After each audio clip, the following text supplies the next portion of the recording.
Can I help you, officers? We received a report of suspicious activity. I need to inspect your property immediately. You have a warrant? Warrant? Just let us in. 5 minutes. We can clear this up I fast. will not consent without a warrant. That's my constitutional Your right. rights mean nothing here. Open the door. We do this the hard.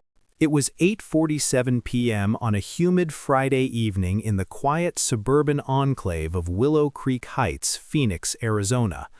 The streets were almost empty, the faint hum of air conditioners mixing with distant barking dogs. In the heart of the neighborhood, a large beige stucco home with a perfectly manicured front lawn sat under the glow of streetlights. Its owner, Ethan Callahan, had just been reviewing quarterly projections for his real estate analytics firm, Horizon Metrics, on his laptop. A sudden, aggressive pounding rattled the front door, startling him. The sound was so forceful it echoed across the neighborhood, triggering motion sensors and a faint chime from the smart doorbell system. Ethan, a 36-year-old tech entrepreneur, paused. His office overlooked the driveway where two figures were now visible on the camera. One was a tall, broad-shouldered man with streaks of gray in his hair and a deep, commanding presence. His badge read Lieutenant Gordon Hayes. The other, younger and slightly hesitant, held back near the curb, observing quietly. Officer Miguel Ramos. Ethan pressed the intercom button. "Evening. Can I help you, officers?" Lieutenant Hayes leaned in close to the camera, his voice carrying a low, grating edge. "We received a report of suspicious activity at this address. I need to come inside and inspect the property immediately." Ethan's pulse quickened, his mind racing. He had been raised in Phoenix, well-versed in his rights thanks to countless conversations with his parents about encounters with law enforcement. His instinct told him something was off. "Suspicious activity?" he asked calmly. "What exactly are you referring to? And do you have a warrant?" Hayes chuckled, a sound that didn't reach the warmth of humor. "Warrant? For this neighborhood? Please, just let us in. It'll take 5 minutes tops. We can clear this up quickly." Ethan's voice remained steady, measured. "Lieutenant, I'm not allowing anyone into my home without a warrant. It's my constitutional right under the Fourth Amendment. I will not consent to a search without legal authorization." Hayes's posture stiffened, his jaw tightened. The friendliness disappeared. "Your rights," he said, slowly, almost menacingly, "mean nothing here. This is my city. You open this door now or we'll do it the hard way." Ethan's chest tightened. He had faced prejudice in boardrooms, in meetings with investors who doubted the abilities of a young entrepreneur from a minority background. But this was different. A uniformed officer was threatening to violate his home, his sanctuary. "Lieutenant," he replied, calm but firm, "I respect your position, but the law is clear. Unless there is an emergency, you cannot enter my home without a warrant. Are there exigent circumstances here?" Hayes stepped closer to the camera, the frame filling with his gray-streaked hair and stern gaze. "Here's your emergency," he said sharply. "We've received credible reports of illegal narcotics being stored or sold on this property. Open this door now or face the consequences of obstruction." Ethan's hands gripped his phone tighter. Narcotics? At his house? The most questionable thing in his refrigerator was a vintage bottle of wine he had been saving for a client dinner. "Lieutenant, I'd like to see the report. Who submitted it? When? What exactly was reported?" Officer Ramos shifted uneasily. His nameplate glinted in the streetlight. He glanced at Hayes, then back at the camera. "Sir, maybe we should wait for a warrant?" Hayes's face hardened. "We don't need one. Probable cause is established. An anonymous tip is sufficient. Now get ready to open that door." Ethan's mind raced. Anonymous tips alone could never justify a warrantless entry. He knew the law well. "Lieutenant Hayes, anonymous tips are not sufficient for probable cause. If you truly believe there is illegal activity, you must obtain a warrant from a judge. I will wait here." The tension thickened. Hayes's tone dropped, revealing a simmering anger that had little to do with law enforcement. "Listen carefully. I've been patrolling this city for 22 years. I know exactly what happens when people like you move into neighborhoods like this. Property values drop, crime increases. You may have fooled whoever sold you this house, but you won't fool me. I'm coming inside to see what's really going on." Ethan's heart raced, his training in legal protocol and civil rights activated instantly. "People like me?" he asked. "Because I'm black? That's your justification?" Hayes's lips curled in a smile that wasn't friendly. "People who don't belong in neighborhoods like this usually have a reason to be here, and it's usually not legal. 10 seconds to open that door." Ramos stepped forward, hesitating. "Sarge, maybe we should reconsider. This feels wrong." "Do you want to keep your badge?" Hayes barked. "Step back and do your job, or get out of my way." Ethan made his decision. He pressed the emergency button on his smart security system and simultaneously dialed 911. The call connected immediately. "911, what's your emergency?" the dispatcher asked.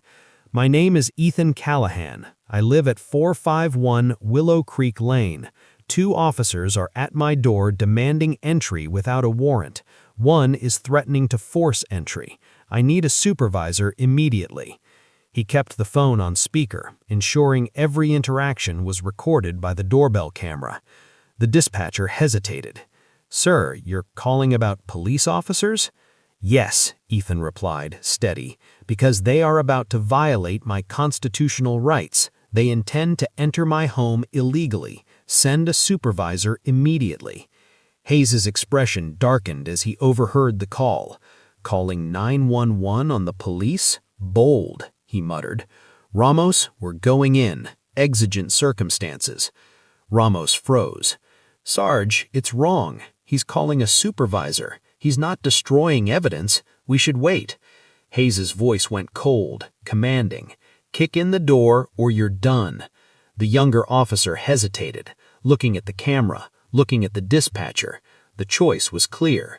With a deep breath, Ramos lifted his boot and kicked the door just beneath the handle. The frame splintered. A second kick shattered the remaining wood, and the door crashed inward. Ethan stood in his foyer, phone in hand, recording everything, his 911 call still live. Hayes stormed inside, seeing Ethan in jeans and a smart casual blazer, completely unarmed. "Put that phone down," he barked.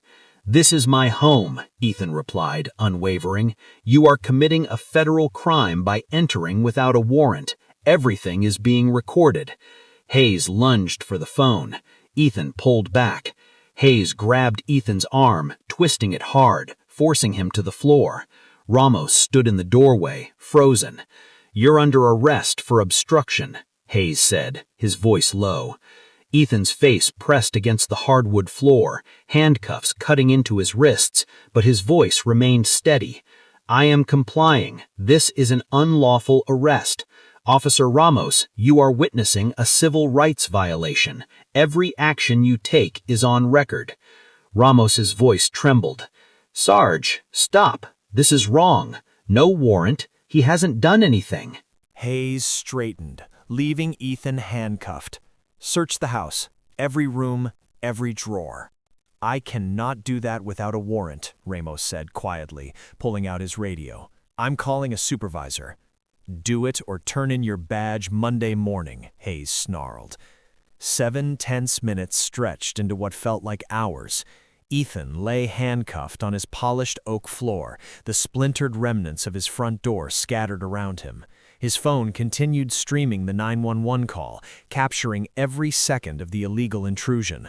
Through the doorbell camera and the live call, dispatchers were aware of the unfolding situation, but the officers inside seemed almost oblivious to the fact that every word they spoke was evidence.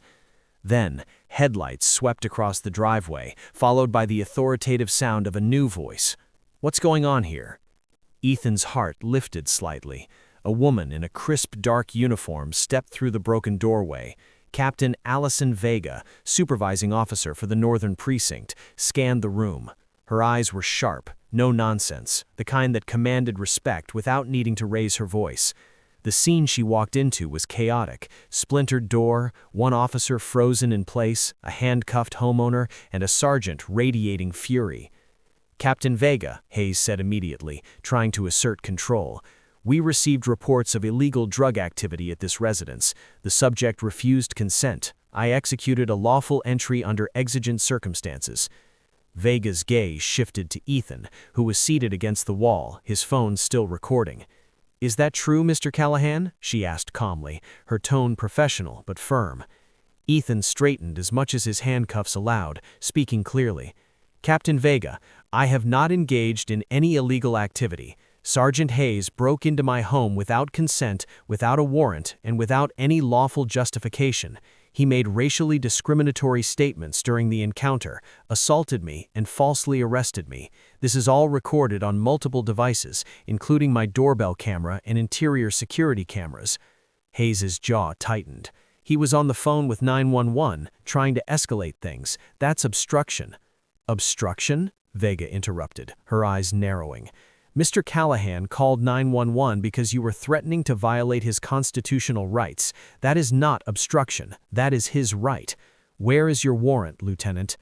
Hayes faltered, glancing around the room, now aware that multiple cameras were recording his every action. Exigent circumstances. Evidence could have been destroyed. He was on the phone. Vega cut him off with a single, icy glance. He was not destroying evidence. He was exercising his rights. You are suspended, effective immediately. Hand over your badge and weapon. Hayes's face went red, the fury boiling over. You can't suspend me. I've been patrolling this city for 22 years. I know the law. Vega didn't flinch. I am suspending you, now. Hayes's hands trembled as he reluctantly handed over his sidearm and badge. Ramos, still standing near the doorway, exhaled audibly, relief washing over his face. Captain Callahan, Vega said, turning her attention back to Ethan, I'm going to remove your handcuffs. Please remain still. The handcuffs were lifted, leaving bright red marks on Ethan's wrists. He rubbed them gently, careful not to aggravate the bruises. Thank you, Captain. I would also like to document these injuries and request immediate access to any reports filed tonight, including Officer Ramos's statement. Vega nodded. You'll receive everything. And, Mr. Callahan, I want you to know, everything you've documented will be critical for the internal investigation. This is serious misconduct. Ethan stood slowly, surveying the damage. The foyer of his home looked like a storm had passed through, the door frame shattered, his rug torn, and scattered shards of wood littering the floor. Captain Vega, Ethan said, I also want the contact information for your Legal Affairs Division. I will be filing a federal lawsuit for the violations committed here: assault, false arrest, unlawful entry, and a pattern of civil rights violations under color of law. Vega acknowledged the request. You have every right to do so, Mr. Callahan. I will ensure you receive legal contact information and copies of all statements. Our department takes allegations like this very seriously, and we will be conducting a full investigation. Hayes's expression finally shifted from rage to something closer to panic. For the first time, he seemed to realize that he had underestimated the situation. Ethan's calm, precise documentation, combined with the live recording and security footage, had created a permanent record of his illegal actions. Ethan, calm and resolute, had turned the tables. Ramos, standing nearby, looked at Hayes with quiet disappointment. Sarge, maybe this is the wake-up call you needed. Hayes didn't answer. He just stared at Ethan, the gravity of his actions finally settling in. The broken door, the splintered foyer, the handcuffs, everything spoke volumes. Hayes's career, long shielded by unchecked authority and a pattern of dismissals for past complaints, had just collided with a reality he could no longer ignore. Ethan turned to Vega. Captain, I want to ensure every detail of this night is preserved. This isn't just about me. It's about making sure this behavior never happens again. Vega nodded. We will handle it. Internal Affairs is already being notified, and a federal review will follow. Your cooperation and documentation make all the difference. Ethan exhaled, finally releasing some of the tension. He picked up a piece of the splintered door frame, holding it like a silent reminder of the violation he had endured. Every detail was being recorded, every word preserved. The battle had shifted from confrontation to accountability, and it had only just begun. By the next morning, Ethan was still processing the surreal events of the previous night. His foyer had been repaired enough to allow safe passage, but the marks of intrusion remained: splintered wood, dents in the hardwood, and the vivid, angry red on his wrists from the handcuffs. He reviewed the footage again, frame by frame. Every gesture, every word, every command from Hayes was captured in crystal clarity. He sent copies securely to Captain Vega, the Internal Affairs Office, and his attorney, Lena Morales, a veteran civil rights lawyer renowned for taking on high-profile police misconduct cases. Internal Affairs moved quickly. Within 48 hours, they had subpoenaed all reports, complaints, and previous disciplinary records related to Lieutenant Hayes. It was supposed to be a standard review of a citizen complaint, but as the files rolled in, a disturbing pattern emerged. Hayes had conducted at least 39 warrantless home searches over the past 22 years, according to records alone. What shocked investigators most wasn't the sheer number, it was the demographic targeting. Of those 39 searches, 35 involved minority homeowners, while only 4 targeted white residents. And of those 4, all had led to legitimate arrests. The 35 minority-targeted searches, 0 arrests, 0 findings, nothing illegal. Internal Affairs interviewed Officer Ramos, the young officer who had stood by in horror while Hayes forcibly entered Ethan's home. I saw it before, Ramos admitted, voice low.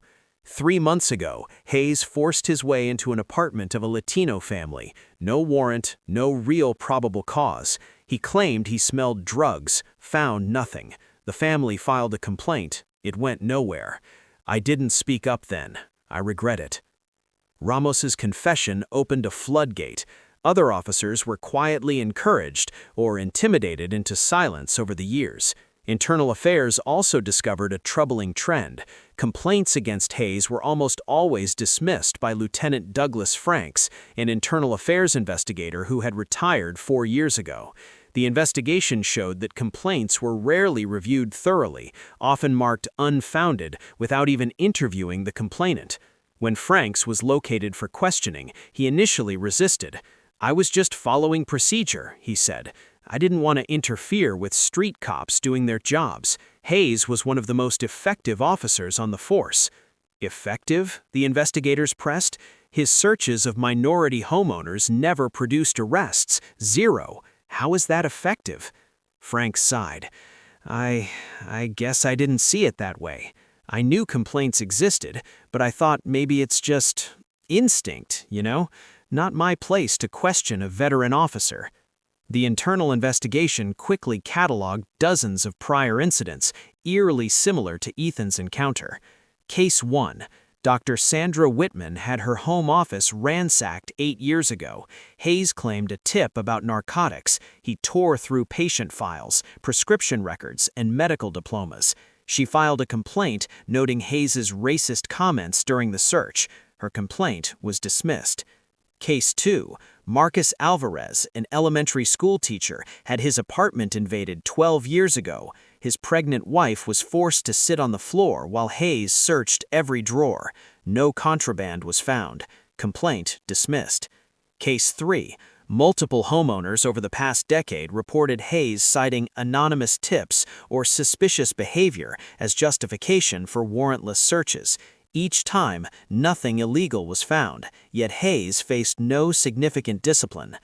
Ethan's attorney, Lena Morales, quickly assessed the emerging evidence. "This is a pattern of constitutional violations," she said during a strategy call. "We're not just dealing with a single illegal search. This is systemic abuse, covering decades, targeting minority communities. We have documentation, video evidence, first-hand accounts, and a sergeant admitting to threats and misconduct on camera." Ethan reviewed his own recordings again. Hayes's words were chilling in their clarity. "Your kind doesn't belong here." That single phrase, captured on multiple devices, was explosive evidence of racial bias. Morales noted that it would play a pivotal role in establishing Hayes's intent and the department's failure to supervise. Meanwhile, Internal Affairs had begun contacting previous victims. Many had endured the violation in silence, believing complaints would be ignored. But after seeing Ethan's situation, they came forward. Homeowners, professionals, families, all recounting the same story. Hayes would appear without a warrant, claim an anonymous tip or suspicion, force entry, conduct exhaustive searches, make veiled racial comments, and leave empty-handed. The department's own records showed $210,000 in settlements over the years related to Hayes's searches, payments made quietly, often with non-disclosure agreements preventing public disclosure. Now the pattern was impossible to ignore. Internal Affairs also obtained Hayes's training records. Over his 22-year career, he had attended multiple sessions on Fourth Amendment compliance and constitutional policing. Each session emphasized that warrants were required for home searches, barring a true emergency. Hayes had passed the tests. He knew the law. Ethan, meanwhile, used the chaos as an opportunity to prepare his federal lawsuit. He meticulously cataloged the video evidence, timestamps, and records. Every frame of video from his doorbell camera, interior cameras, and 911 call was preserved, backed up to secure cloud servers. Morales would later describe it as a textbook example of how thorough documentation can protect civil rights. The internal investigation continued, uncovering a critical memo from 7 years ago, authored by the city attorney's office. It explicitly stated that Hayes's repeated warrantless searches generated complaints, but termination was considered too costly due to potential union arbitration. Instead, they recommended settling individual cases quietly. The memo revealed a deliberate policy choice to prioritize cost over citizens' constitutional rights. Ethan sat in his study, absorbing the implications. The same officer who had assaulted him, illegally arrested him, and racially profiled him was the beneficiary of decades of institutional protection. He realized the stakes were higher than he had imagined. "This isn't just about me," he said quietly to Morales. "This is about ensuring nobody else suffers like this." Morales nodded. "Exactly. And with your evidence, the legal strategy is strong. The doorbell camera footage alone, combined with your live 911 call, creates an airtight case. Add the pattern of misconduct, and the department is exposed." By the end of the week, Hayes's suspension was converted to administrative leave pending a full federal investigation. Internal Affairs continued collecting statements, reviewing prior complaints, and cataloging settlement agreements. The groundwork for a civil rights lawsuit and eventual public scrutiny was being laid. Ethan also reached out to his network. He wanted to ensure the story had transparency. Local journalists, civil rights organizations, and advocacy groups were briefed. He knew that public awareness could help prevent the department from quietly dismissing the matter as a routine incident. And while Hayes fumed in silence, Ethan meticulously prepared. The handcuffs on his wrists, the splintered door, and the words spoken into the doorbell camera, "Your kind doesn't belong here," were now weapons in the fight for justice. Every past victim would have their story heard. Every procedural violation would be accounted for, and Hayes, for the first time, realized that the walls he had once operated behind with impunity were closing in. The stage was set for the federal lawsuit. The story of a wealthy tech entrepreneur, illegally assaulted and arrested in his own home, was about to expose decades of unchecked police misconduct. Hayes's career, reputation, and freedom now hung by a thread, visible for the first time to the world. Don't rush. Let suspense build, especially during confrontations or legal explanations. Convey subtle emotions, anger, fear, frustration, calm authority without overacting. Recordings and the 911 call all synchronized to timestamps proving Hayes's misconduct in real time. Every word Hayes had uttered, threatening, racist, and illegal, was irrefutably captured. Once filed, the complaint immediately drew attention. Civil rights organizations amplified the story, noting the rare clarity of evidence and the shocking scale of misconduct it exposed. Within 72 hours, the Department of Justice Civil Rights Division opened its own investigation. The FBI was brought in to examine whether Hayes's actions constituted federal civil rights violations, particularly given the documented pattern of discriminatory searches over 2 decades. As discovery began, Morales and her team uncovered even more troubling evidence. Hayes's claims during the assault that he had probable cause based on an anonymous tip were entirely fabricated. The Riverview dispatch logs showed no call about drug activity at Ethan's address, no complaint, no report whatsoever. Hayes had lied. He had used Ethan's race in presence in an affluent, predominantly white neighborhood as the sole justification for his illegal entry. Further, internal affairs files revealed a systematic pattern of ignored complaints. Over 22 years, Hayes had performed 39 warrantless searches, 35 targeting minority homeowners. Each time, no contraband or illegal activity was found. Only 4 searches involved white residents, all legitimate arrests. For decades, complaints were dismissed, often by Lieutenant Douglas Franks, whose bias and inaction shielded Hayes from accountability. Ethan's home, once violated, now became a cornerstone of the legal case. Every camera, every frame, every recording was meticulously cataloged. Morales explained to Ethan the significance. This is a perfect chain of evidence. Your home was violated, but in doing so, you created undeniable proof. Hayes's own actions are now his undoing. Ethan's lawsuit also highlighted the city's knowledge of Hayes's misconduct. A memo from 7 years prior, obtained through discovery, explicitly outlined that Hayes's repeated warrantless searches had generated complaints, but firing him would trigger costly union arbitration. Instead, the city opted to settle individual cases quietly. Morales prepared this memo as a critical piece of evidence, proof that the violations were not random but institutionally tolerated. Public interest grew rapidly. Local and national media picked up the story, portraying Ethan not only as a victim but also as an advocate for systemic reform. Headlines emphasized the shocking racial bias, the blatant illegal search, and the fact that a young tech entrepreneur with no criminal history had been assaulted in his own home. Social media buzzed with outrage, people sharing clips of Hayes's threats and the infamous phrase, "Your kind doesn't belong here." Meanwhile, the DOJ and FBI began reviewing Hayes's prior cases. Investigators interviewed former victims who had quietly endured illegal searches, assault, and harassment. One by one, they corroborated Ethan's story.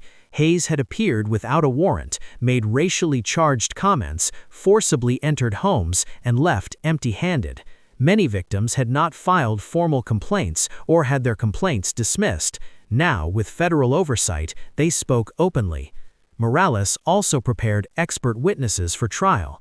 She contacted Professor Helen Tran, a constitutional law scholar, to testify on the Fourth Amendment and the legal requirements for warrants. Tran explained in simple, compelling terms to the court. The Fourth Amendment protects citizens from unreasonable searches and seizures. Warrantless entry is only permitted in narrow, clearly defined emergencies, threats to life, destruction of evidence, or hot pursuit of a suspect. None of these conditions existed in Mr. Callahan's case. Hayes's actions violated long-established constitutional law. Ethan's lawsuit, combined with the federal inquiry, put unprecedented pressure on the Riverview Police Department. Hayes was placed on indefinite administrative leave, and public scrutiny intensified. Protesters gathered outside the station, holding signs demanding accountability.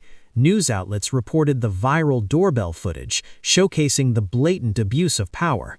Discovery in the lawsuit revealed more internal memos. The city attorney had conducted a cost-benefit analysis years earlier, deciding it was cheaper to settle complaints quietly than to terminate Hayes, despite knowing he repeatedly violated residents' constitutional rights. Morales argued in court that this showed deliberate institutional neglect, reinforcing claims against the city and police department leadership. Hayes's defense began scrambling. His attorney tried to argue that the actions were justified under reasonable suspicion or exigent circumstances, but Morales dismantled these claims during pre-trial hearings, presenting dispatch logs, internal memos, and video evidence proving there had been no emergency, no tip, no probable cause. Hayes's own training records further undermined his defense. He had attended multiple constitutional policing sessions, passed tests, and had been explicitly instructed on the legal requirements for warrants and home entry. By this point, the case had gained national attention. Civil rights organizations began using Ethan's story to advocate for reform, emphasizing that wealth or status shouldn't be required to protect one's constitutional rights.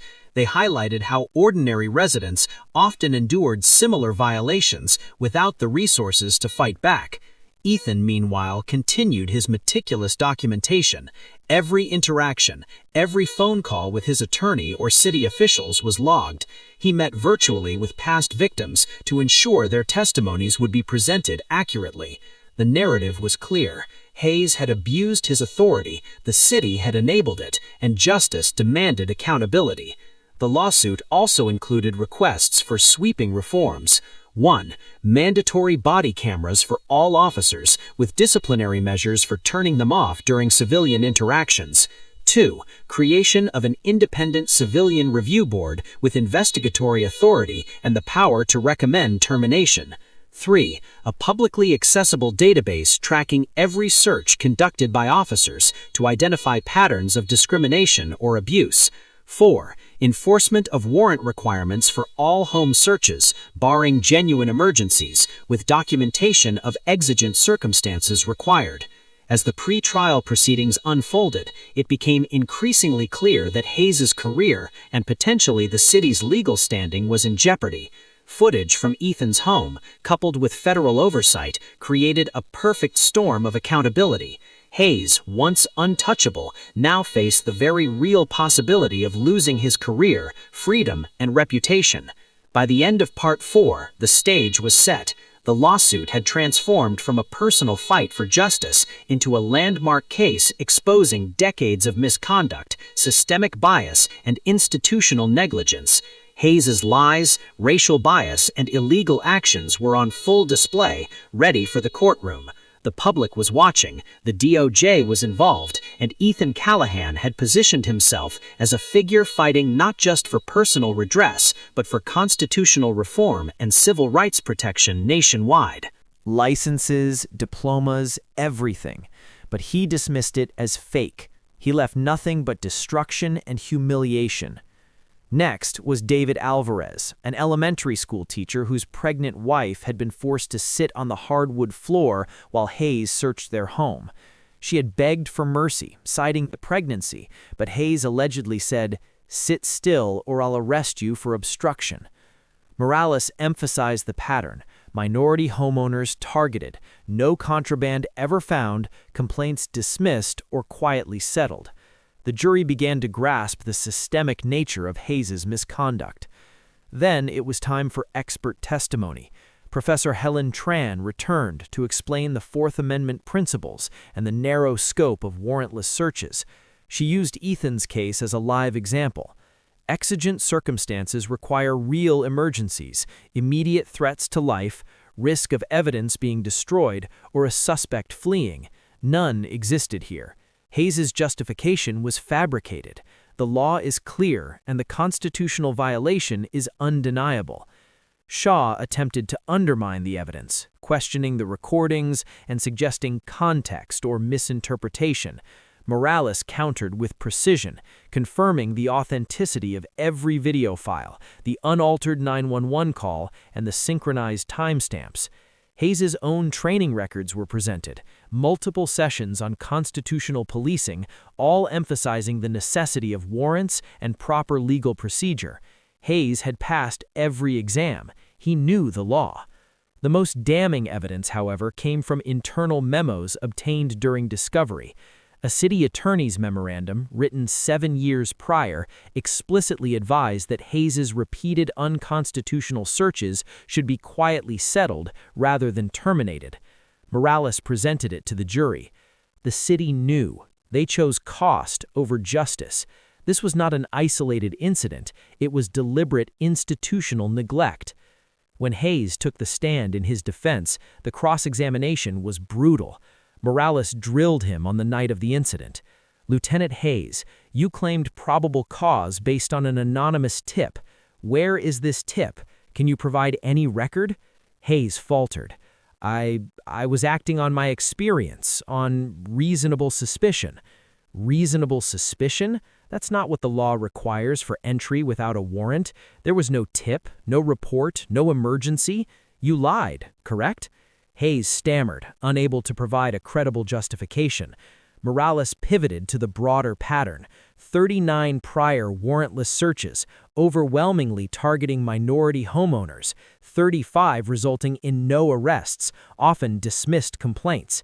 Hayes had been protected by internal affairs for years, his behavior effectively sanctioned. The prosecution concluded by returning to Ethan. Morales highlighted his professionalism, calmness, and understanding of the law. She framed Ethan not just as a victim, but as a defender of constitutional rights, whose actions and careful documentation had ensured justice could be pursued. Mr. Callahan didn't escalate this situation. He didn't provoke this officer. He did what any reasonable person should. He asserted his rights, called for oversight, and documented everything. The law was on his side, and the jury will see that. By the end of the 5th day, the courtroom atmosphere was tense. National media outlets reported live updates, dissecting every testimony, every frame of video. Social media users debated the implications of the case, highlighting the racial dynamics and the systemic failure of oversight. Civil rights advocates framed it as a turning point, potentially reshaping how warrantless searches and racial profiling were addressed in police departments nationwide. For Ethan, each day in court reinforced why he had recorded every detail, why he had called 911, why he had ensured that his home's security systems preserved the truth. Hayes, once untouchable, was exposed for the world to see, lying, threatening, and using his badge as a weapon. As the jury retired to deliberate, the room was electric with anticipation. The evidence was overwhelming, the pattern undeniable, and the national spotlight was firmly on Riverview. Hayes's career, freedom, and reputation hung in the balance. Ethan Callahan had taken a personal violation and turned it into a monumental case, forcing accountability not just for himself, but for every victim of decades of unlawful police conduct. The verdict, when it came, would not just determine Hayes's fate, it would set a precedent for civil rights enforcement, police accountability, and the protection of constitutional rights in private homes across the country. The jury returned after 5 hours of deliberation. The tension in the federal courtroom in Riverview was palpable. Every journalist, every observer, every family member in the gallery leaned forward as the foreperson handed the verdict to the clerk. Ethan Callahan remained composed, though his hands tightened around the edge of the table. The foreperson cleared their throat. "We, the jury, find the defendant, Lieutenant Daniel Hayes, guilty of deprivation of rights under color of law, unlawful entry, assault, and false imprisonment." The courtroom erupted in quiet gasps, some nodding, some shaking their heads. Ethan allowed himself a small, measured exhale. Justice, long delayed for dozens of families, was finally being served. Hayes's face turned red, jaw clenched, as the gravity of the moment sank in. His 22-year career, built on unchecked authority, had crumbled in an instant. The sentencing hearing followed immediately. Federal Judge Clara Donnelly, known for her meticulous attention to constitutional law, addressed Hayes. "For over 2 decades, you violated the fundamental rights of citizens in this city. You used your badge to intimidate, assault, and illegally search homes of those you deemed outsiders. Your actions were motivated in part by racial bias and were part of a pattern long ignored by the department you served. You are hereby sentenced to 12 years in federal prison. Additionally, you will forfeit your pension and all benefits accrued during your tenure." Hayes's attorney attempted a final appeal, arguing good faith and reasonable suspicion, but the judge dismissed it outright. The high-definition footage, the synchronized timestamps, the 911 recordings, and the testimonies left no doubt for anyone. Hayes's claims collapsed under the weight of irrefutable evidence. Outside the courtroom, Ethan faced reporters. Cameras captured him holding a statement. "This isn't just about me. It's about accountability and ensuring that no one else experiences the violation I endured." The system allowed a pattern of misconduct to persist for decades. Today, that ends.